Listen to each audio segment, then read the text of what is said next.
Okay, so yung topic po natin ngayon ay tungkol sa ano po nga ba yung dala ng banal na espiritu sa buhay ko. Ano yung tulong ng Holy Spirit sa life ko.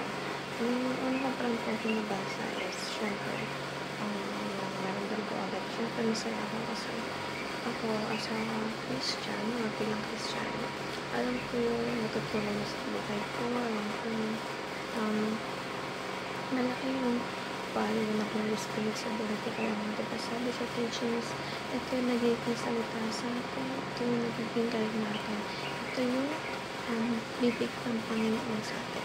Kumbaga, dito na tayo ginagay. Kung natataka tayo sa kung hinihingi tayo ng mga signs, ito yung nagiging guide natin upang malaman natin kung ano yung mga dapat natin gawin, yung mga dapat natin gawin desisyon dahil ito mismo galing sa Panginoon lahat ng mga binibigay ito sa atin. Dapat itong bagay na ito talaga mas maliwanagan tayo.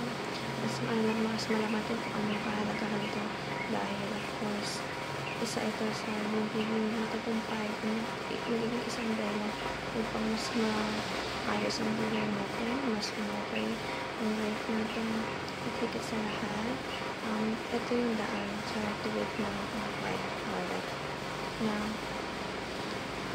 pag-ibig sa Panginoon. So kung gusto natin na magkaroon tayo ng deep connection sa samahan ng Panginoon, kailangan natin sundin at pakinggan ng mga bagay na sinasabi sa atin ng Holy Spirit. Ang sa ganun, magagawa natin ng tama kung ano nga ba yung mga dapat natin gawin upang mas mapalalim tayo sa pagmamahal ng Panginoon at mas malaman natin kung ano yung mga dapat natin gawin, mas ma-improve pa natin, ano yung bagay na dapat mag-glorify ang Panginoon, mag-worship natin siya, ano yung mga bagay na matutuwa ang Lord sa atin. Kasi ito yung nagiging daan natin. Diba? Lagi ko yung sinasabi, ito yung nagiging natin sa lahat ng bagay. Kaya dapat aware tayo sa lahat ng sinasabi ng Holy Spirit sa atin. Sundin natin, huwag natin basta-basta lang pakinggan at talabas lang sa kablantayan natin sa ganun.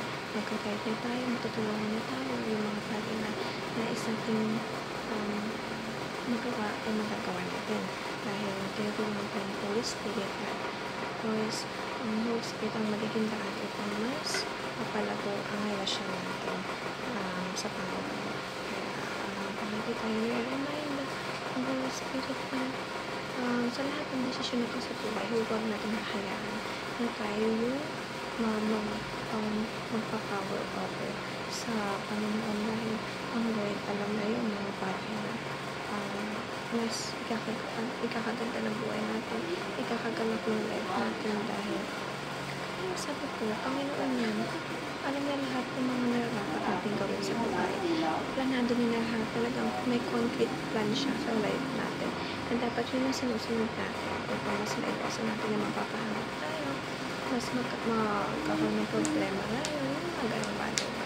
Kaya we should align ourselves or our life in God's path so that we were able to live a joyful life.